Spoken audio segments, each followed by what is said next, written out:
Up here in Hastings today with soon-to-be high school graduate Max Hill. He did something pretty cool on Friday night. Of course, if you followed his career, he's Johnny Hill's son, so he started in late models, did that for a long time. But towards the end of last year, they got behind the wheel of a Sportsman, and actually Max took to it quite quickly. So quickly, in fact, that he won on Friday night at Brewerton in just his 8th start in the division, 3rd place in the late model on Saturday night at Fulton. Max, I saw the video that Dad took down in Victory Lane. Talk about excitement. It was the most exciting moment I've ever had. I mean, for all that hard work to pay off and to surprise myself extremely, just being the 5th start at Brewerton and the 8th start ever in a Sportsman, I'm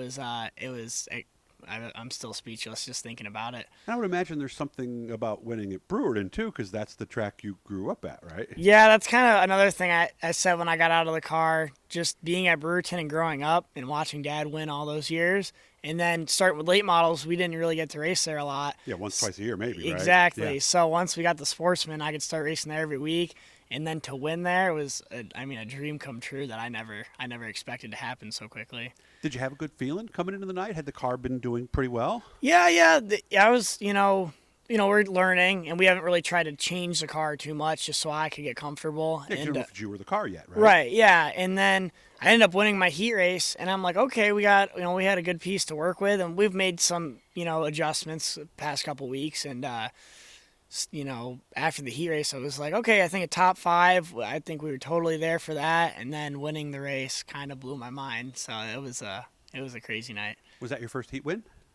For the Sportsman, yes. Oh, see, usually it doesn't go that way. You know that from your late model days, right? Usually when the heat and something bad happens. Yeah, right? I've had a lot of late model heat race wins, and they never transferred over. So to win the heat race and then go on and win the feature at Brewerton was awesome. So you weren't expecting it then after your heat win? Not too much, really. Just, the competition's great there, and some really fast cars and really, very veteran drivers in that class. So, the heat was great, and I'm like top 5, I think, starting up front after a heat win, I thought for sure was, in reach, but winning it, I couldn't imagine. I did not have that set on my mind. So where'd you start?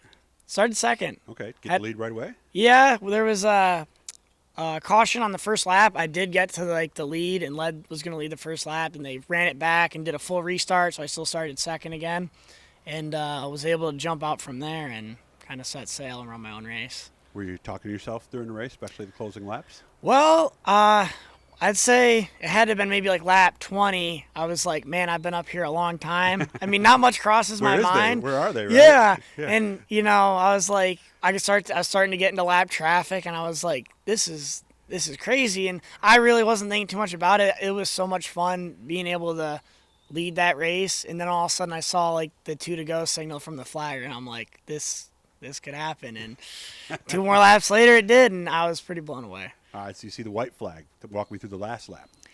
Saw the white flag, and there was a lapper right in front of me, and I already lapped, I think, 3 or 4 cars at this point, and I, went into turn 1 and 2 just nice and smooth, drove into 3 and 4, and was like, just tried to keep it under me. I overdrove it a little bit going into 3.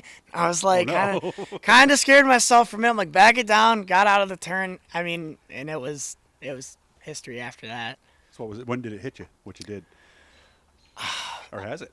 It still kind of hasn't. Going in and hitting the scales, we had a cool down lap, got into the scales, and they ran the last feature after that, and they wanted to do double features with the rain coming. So you sat in the infield. So I had a whole feature to sit there and kind of, obviously you want to get out and celebrate, but I kind of also had a whole feature to kind of process emotions, and even still waiting and getting out of the car after that, I was still blown away. What was it like when you saw Dad?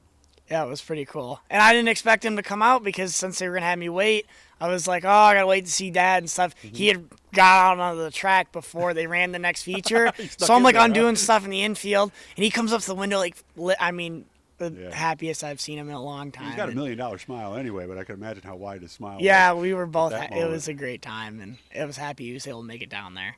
So what's the future hold at this stage for you guys? I know you're still doing the late model, but obviously the late model's future, I think, is a little in doubt at this point. Yeah, and the future kind of helps with what we got with the Sportsman now. Obviously, we picked that up to be able to transition to modifieds a lot easier, but we want to support the late model class just this one last year, And racing-wise, we're thinking next year, if all goes to plan, 358 Okay. Friday, Saturday, Brewerton Fulton with this car, and just kind of move on with the crate stuff and do our best running with that. That just seems to what will work out best with us. And Yeah, then you could go Friday night if you wanted to with the 358 to Can-Am also if you wanted. So exactly. we got good options, and then with the Dirt Series, I mean, your possibilities are endless. And I think in the next few years we're going to start seeing a lot of 358 specials too. So I think it's probably think a good so time too. Yeah, at this point. for sure. Well, I'm happy for you, man. Seriously, you, I couldn't man. believe it when I saw it come through on my phone Friday night. I've watched Max grow up out here in Hastings, so I'm real happy for you, and I can't wait to see what you do with your life away from racing as well. Thank you, man. Doug. Seriously. I appreciate that, Hit man. that little blue E down in the corner, guys, right there. That'll subscribe you. Max is already subscribed. Just let you know every time we're talking to somebody. We got a lot of stuff this week, so you're going to want to make sure to do it.